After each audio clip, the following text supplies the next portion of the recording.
Hi, I'm David Robertson. I'm from Scotland.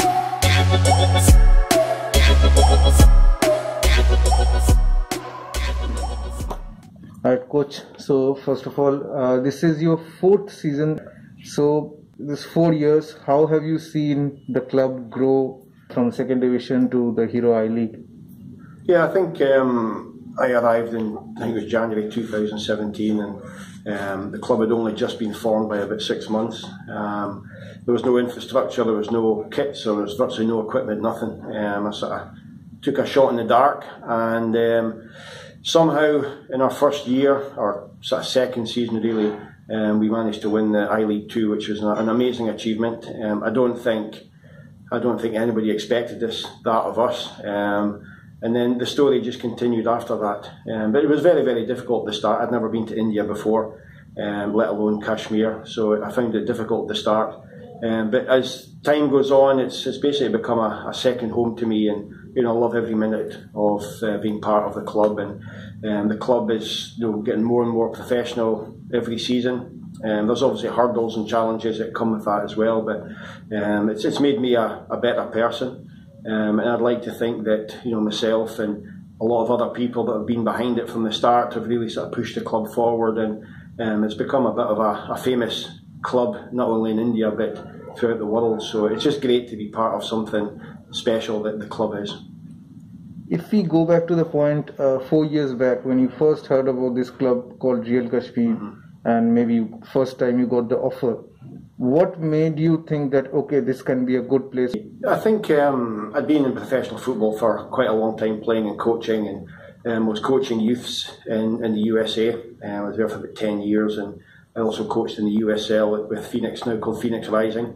But I felt when I got the offer to come, it's a brand new club, brand new experience. Normally when you get jobs as a head coach, you're normally taking on someone else's issues, or maybe the club's at a peak where the managers moved on to bigger and better things.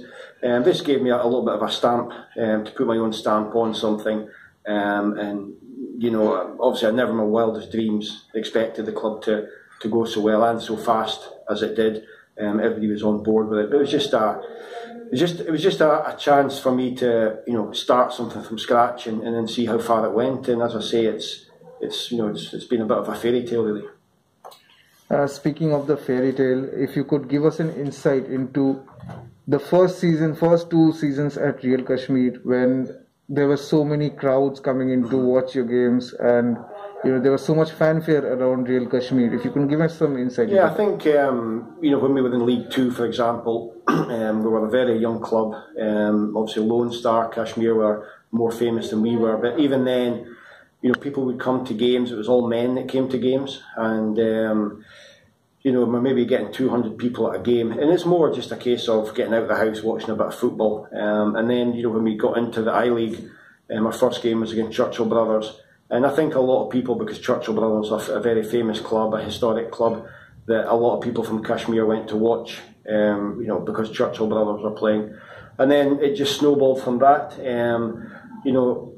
I think the atmosphere is great. It just brings everyone together. Now at games, one game I think we got over 20,000. I don't know how they managed to get all those people in.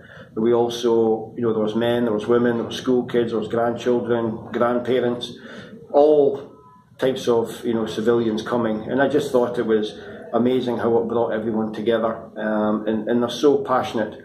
I've been in many places, like in the USA, for example, and the crowds are very it's like put on, it's pretend, but in Kashmir it's passion, and I would hate to have been a team coming to play in Kashmir with the weather and also the crowd, but they're so fanatic, and I just feel for them that this season, and there's been a few games as well where it's not able for them to come and watch us, but we all know that they're behind us, and teams coming to Kashmir find it very, very difficult, but it's a sheer passion. They're very much like a European atmosphere.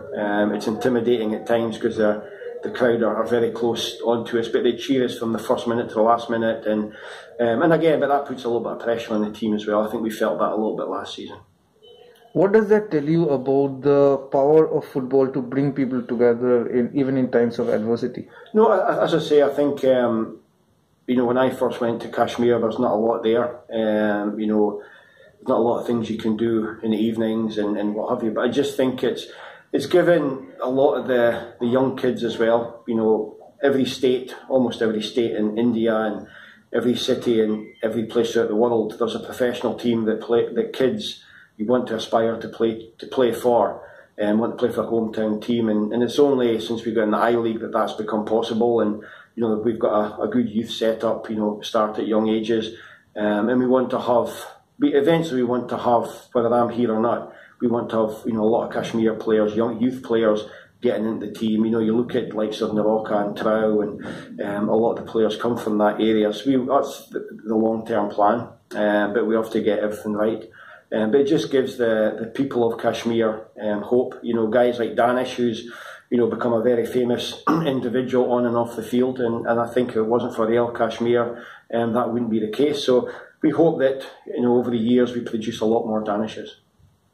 Coming to your love story with Real Kashmir, tell us about what makes you keep coming back from Scotland to this small place in Kashmir. I think because I'm probably the only coach that the club's ever had. And I look back to the time in the I-League 2 where, you know, obviously the financial part of it wasn't quite there at the time, and it just was the case that it's what we had to do.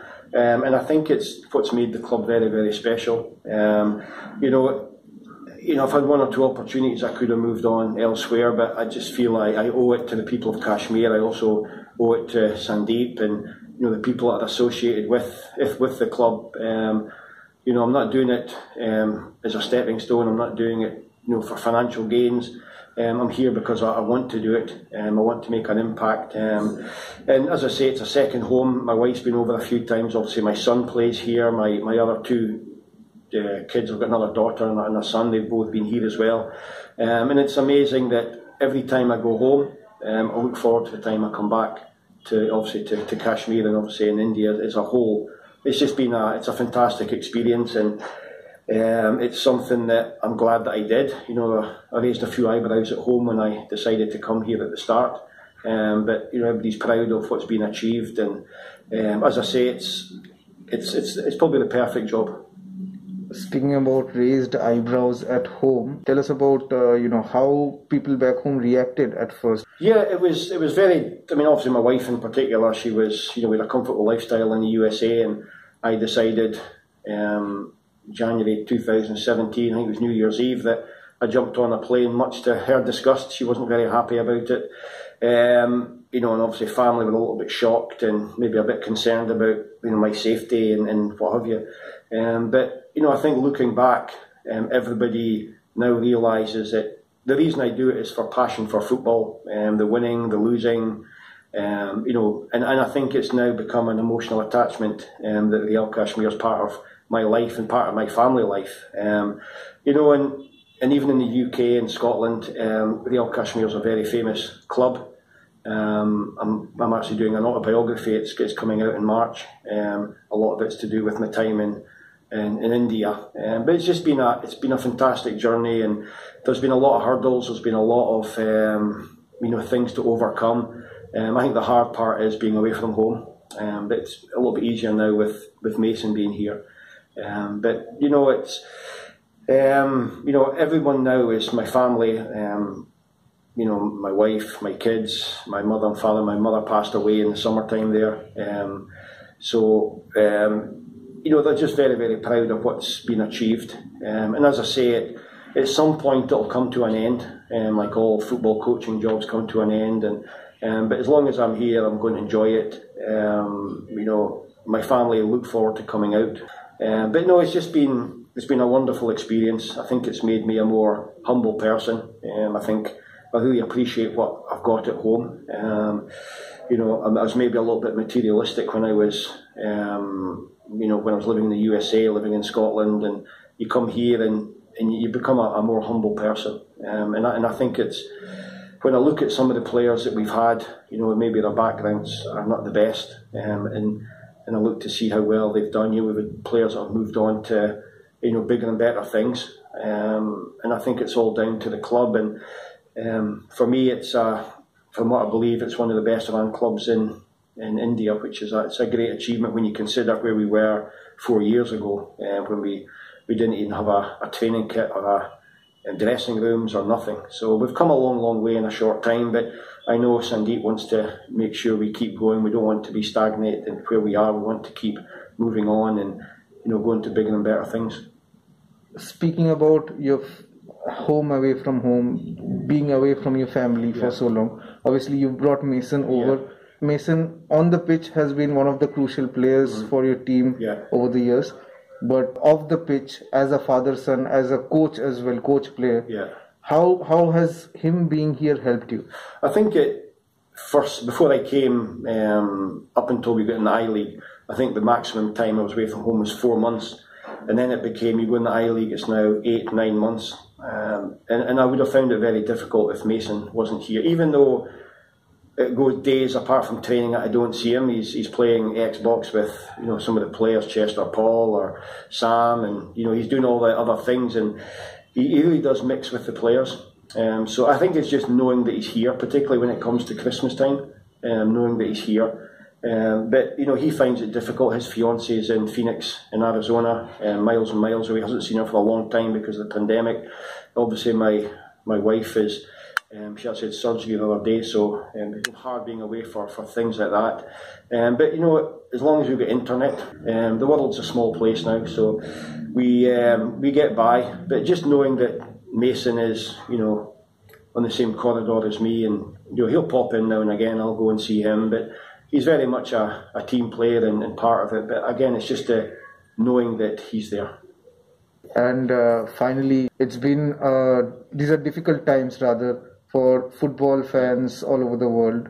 They can't go to the stadiums, especially when you see the magical atmosphere in Kashmir, and now empty stands. It's difficult to take as a coach and a player as well, I'm guessing. So, what would you have to say to the fans in difficult times? I think the fans, it's a bit like the players. The players hadn't played a game for 7, 8, 9 months, and they were so eager to get on the field, even training. You could see their faces light up. And you can see a lot of enthusiasm, not just our team, but every team within the league. Even just around the hotel, you can see everyone's happy to be back in as normal an environment as you can. But you can imagine the supporters, they're eager to get back just to watch the games. You can watch it on television or on social media, but it's just not quite the same as being there. I know I can speak for our fans that we all do a team talk. We always talk about our fans that will be watching back home in Kashmir, that we have to put on a show for them, even though they're not there in person. We still represent them. We're their club. We're not our club. It's the people of Kashmir. It's their club, and we have to do the best for them. But I think it's very disappointing throughout the world that fans can't come to watch the games. I think it's hard, but I think, like the players, once things open up again, hopefully in the not too distant future, they'll appreciate it even more, because I know the players, it's funny, I spoke to one or two of them, they actually appreciate playing football more now than they ever have. They took it for granted, and I think it'll be the same for supporters, that they'll probably appreciate it a little bit more. You can tell at times some supporters get a little bit anxious and critical towards their players if they're not performing, which is understandable, but I think those things will change. I think the whole world will come together a bit more. Okay? Okay, good man, thank you.